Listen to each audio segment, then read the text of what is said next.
ఇప్పుడే Country Delight యాప్ని download చేసుకోండి. Download the Country Delight app now.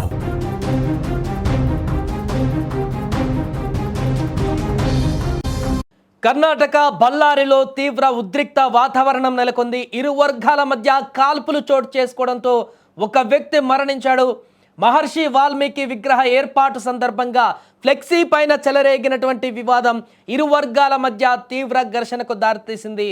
ఈ క్రమంలోనే గన్మెన్ తుపాకీ లాక్కున్నటువంటి సతీష్ రెడ్డి 2 రౌండ్లు కాల్పులు జరిపాడు. అక్కడ ప్రతిఘటించినటువంటి జనార్దన్ రెడ్డి అనుచరులు కూడా ఎదురు కాల్పులు జరపడంతో కాంగ్రెస్ కార్యకర్త రాజశేఖర్ మృతి చెందగా సతీష్ రెడ్డికి బుల్లెట్ గాయమైనట్లుగా తెలుస్తోంది.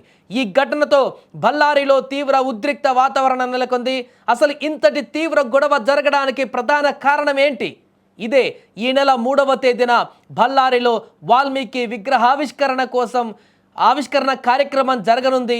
ఈ నేపథ్యంలో నగరం అంతటా కూడా బ్యానర్లు ఏర్పాటు చేశారు.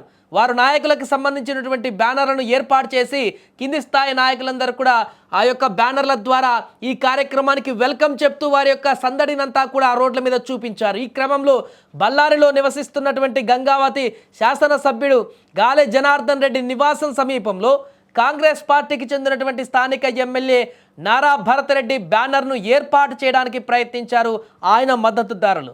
దీన్ని గాలి జనార్దన్ రెడ్డి వర్గీయులు అడ్డుకున్నారు. ఆ సమయంలో జనార్దన్ రెడ్డి ఇంట్లో లేరు, నియోజకవర్గ పర్యటనకు ఆయన వెళ్ళారు. దీంతో ఈ చిన్న వివాదం కాస్త గాలి వానగా మారింది, హింసాత్మకంగా రూపుదాల్చింది. గాలి జనార్దన్ రెడ్డి నారా భరతరెడ్డి వర్గీయుల మధ్య తలెత్తినటువంటి ఈ వివాదం నగరం అంతటా కూడా శరవేగంగా పాకింది. ఇతర ప్రాంతాల నుంచి వారి మద్దతుదారులు పెద్ద ఎత్తున అక్కడికి తరలి వచ్చారు, ఘర్షణలకు దిగారు, పరస్పరం దాడులు చేసుకున్నారు, విపరీతంగా రాళ్లు రువ్వుకున్నారు, కర్రలతో దాడి చేసుకున్నారు. విచక్షణ రహితంగా అక్కడ ఒక పెద్ద పెనుగులాట, ఒక యుద్ధ వాతావరణమే అక్కడ కనిపించింది. విజువల్స్లో మనకు కనిపిస్తున్నాయి. పూర్తిగా ఈ యొక్క దాడులకు పాల్పడ్డారు వారి అనుచరులు. 2 ఎమ్మెల్యేల అనుచరులు సమాచారం అందుకొని ఘటనా స్థలానికి చేరుకున్నటువంటి పోలీసుల పైన కూడా రాళ్లు విసిరారు. పరిస్థితిని అదుపులోకి తెచ్చేందుకు పోలీసులు లాఠీ చార్జ్ చేయవలసినటువంటి పరిస్థితి కూడా వచ్చింది. అయితే ఈ సందర్భంగా 2 వర్గాలు జరుపుకున్నటువంటి కాల్పులు ఇప్పుడు దేశవ్యాప్తంగా కూడా సంచలనంగా మారాయి. ఎందుకంటే ఈ కాల్పులలో ఒక వ్యక్తి మరణించాడు. కాంగ్రెస్ కార్యకర్త రాజశేఖర్ మృతి చెందాడు. ఈ యొక్క ఎదురు కాల్పులలో భీకరంగా జరిగినటువంటి ఎదురు కాల్పులలో మరికొంతమందికి కూడా గాయాలైనట్టుగా తెలుస్తుంది. ఈ ఘటన అనంతరం పోలీసులు శరవేగంగా స్పందించారు. బళ్ళారిలో అదనపు బలగాలను మోహరించారు. ఈ ఘటనలో 11 మంది పైన ఇప్పటికే కేసు నమోదు చేశారు. బ్రూస్పేట్ పోలీస్ స్టేషన్లో కేసులు కూడా నమోదయ్యాయి. 11 మంది వ్యక్తులపైన ఎఫ్ఐఆర్ పెట్టారు. తాను నియోజకవర్గంలో ఉన్నప్పుడు భరతరెడ్డి మద్దతుదారులు తన ఇంటి ముందు కుర్చీలు వేసి రాకపోకలకు ఆటంకం కలిగించారని ఇప్పుడు గాలి జనార్దన్ రెడ్డి ఆరోపిస్తున్నారు. భరతరెడ్డి మద్దతుదారు సతీష్ రెడ్డికి చెందినటువంటి ప్రైవేట్ గన్మెన్లు 4-5 రౌండ్ల పాటు కాల్పులు జరిపారని, ఇది తన పైన జరిగినటువంటి హత్యాయత్నం అని కూడా ఇప్పుడు గాలి జనార్దన్ రెడ్డి ఆరోపించారు. దీంతో ఈ వివాదం మరింత చిలికి గాలివానగా మారి ఇప్పుడు తీవ్ర స్థాయిగా మారింది. దేశవ్యాప్తంగా ఈ యొక్క ఘటన సంచలనంగా మారింది.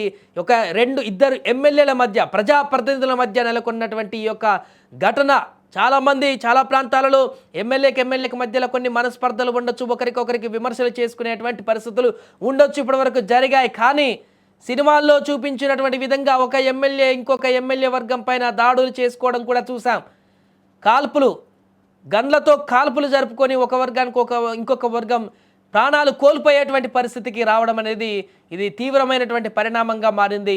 దీనికి సంబంధించి కర్ణాటక ప్రభుత్వం ఎలా రియాక్ట్ అవుతుంది అనేది చూడాలి. కాంగ్రెస్ పార్టీ అధిష్టానం కూడా దీన్ని ఎలా చూస్తుంది, ఇప్పటికే జరిగినటువంటి నష్టాన్ని ఎలా పూరించబోతుంది, ఈ 2 వర్గాల ఘర్షణలో నష్టపోయినటువంటి మిగతా వారిని ఎలా ఆదుకోబోతుంది, ఏదేమైనా ప్రస్తుతం అక్కడ శాంతియుత వాతావరణాన్ని కలిగించడానికి చేయాల్సినటువంటి పని ఏంటి, వీటన్నిటిపైన కూడా ఇప్పుడు చర్యలు తీసుకోవాల్సినటువంటి పరిస్థితి ఏర్పడింది. ఏదేమైనా కూడా బళ్ళారిలో నెలకొన్నటువంటి యొక్క ఘర్షణ తాలూకు వీడియోలు అయితే ప్రస్తుతం వైరల్గా మారుతున్నాయి. మనం చూస్తున్నాం ఆ వీడియోస్లో ఒక దారుణమైనటువంటి ఒక యుద్ధ వాతావరణమే విపరీతంగా కొనసాగింది. పార్టీలో నెలకొన్నటువంటి విభేదాలు 2 వర్గాలుగా మారినటువంటి వీరు సొంత పార్టీకి చెందినటువంటి వారే ఈ రకంగా ఇంత దారుణమైనటువంటి పరిస్థితికి తీసుకురావడం, అంటే ఈ రకంగా దాడులకు పాల్పడడం అనేది కూడా ఇప్పుడు అక్కడ టాక్ ఆఫ్ ది టౌన్గా మారింది. ಮನೆ ಹತ್ರ ಬಂದು ಮನೆ ಮೇಲೇನೆ ಗಲಾಟೆ ಮಾಡಿ ನಮ್ಮನ್ನೇ ಇದು ಮಾಡಿಬಿಟ್ಟು ಇಲ್ಲೇ ಅವರೇ ಫೈರ್ ಮಾಡಿರುವಂಥದ್ದು ಇಡೀ ಎಲ್ಲ ಮೀಡಿಯಾನೇ ಸಾಕ್ಷಿ. ನೀವು ಬೇರೆ ಯಾರೂ ಬೇಕಾಗಿಲ್ಲ.